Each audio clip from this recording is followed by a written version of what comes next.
শামসুলের নির্দেশে রাজন, স্বপন, কিবরিয়া, লিমন এরা গুলি ছোড়ে। মনে করেন ড্রয়ার থেকে টাকা লুটপাট করেছে, আমার স্বর্ণের গহনাপাতি ছিল সবকিছু লুট করে নিয়ে গেছে। আমার মেলা কষ্টের জিনিসপাতি সব লুট করে নিয়ে গেছে। এই সালু ডাক্তারেরা রুবুল সরকারের ছেলে এরা ছাড়া আমার অন্য কেউ আসছে? মনে করেন ড্রয়ার থেকে টাকা লুটপাট করেছে, আমার স্বর্ণের গহনাপাতি ছিল সবকিছু লুট করে নিয়ে গেছে।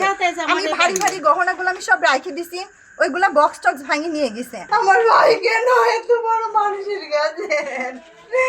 আমার ভাই কারোর অন্যায় করে না। আমার ভাই এই সাতবাড়ির বাজারে কেউ বলতে পারবে না আকাশ কারোর একটা জিনিস ধরে কখনো টানিছে। আকাশ কারো অন্যায় করেনি, আকাশের প্রতি কেন এত অত্যাচার হবে? আমার মেলা কষ্টের জিনিসপাতি সব লুট করে নিয়ে গেছে। সারা নাম বললো না রাজা বাবা।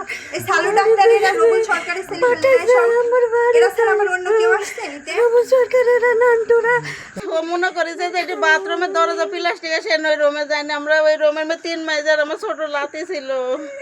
আমরা ওরা বিশ্বাস আছে ভাই, আমার বিচার না, আমরা শাস্তি, আমাদের যত টাকার ক্ষতি হয়েছে এই ক্ষতি আমাদের করতে হবে। আমরা সার্চ কমিটির ইউনিয়ন সার্চ কমিটির বিভিন্ন ওয়ার্ডের অনুমোদনের বিষয়ে আলাপ আলোচনা শেষে আমরা বানানোর সময় শামসুলের নির্দেশে রাজন, স্বপন, কিবরিয়া, লিমন এরা গুলি ছোড়ে। তারপরে জনগণ বিচ্ছিন্নভাবে দৌড়াদৌড়ি করতে শুরু করে। এক পর্যায়ে ভেড়ামারা উপজেলার প্রশাসন, থানা এখানে উপস্থিত হয়। এখান থেকে 5-6 রাউন্ড গুলি সহ প্রশাসন উদ্ধার করে। যে বসি ছিল সে গুলি করতেছিল, স্বপন গুলি করতেছিল, স্বপন দৌড় মারিছে, আর ওই মোটরসাইকেলে চিপু ধরা পড়েছে। সার্চ কমিটির মিটিং ছিল, আমরা মিটিং করছি 12 জন সার্চ কমিটির সদস্য। মিটিং করার পরে মিটিংয়ের মাঝখানে একবার মানে একটা গ্যাঞ্জাম বাতারি ওরা করছিল।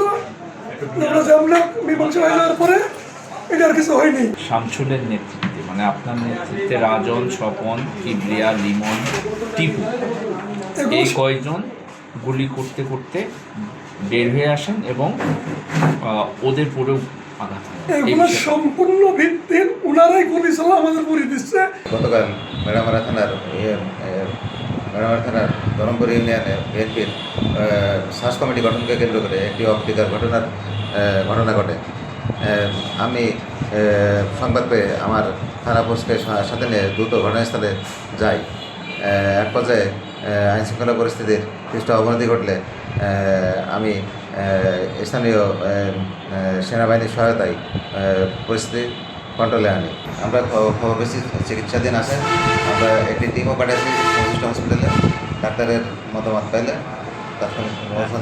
তদন্তপূর্বক ব্যবস্থা নেওয়া হবে।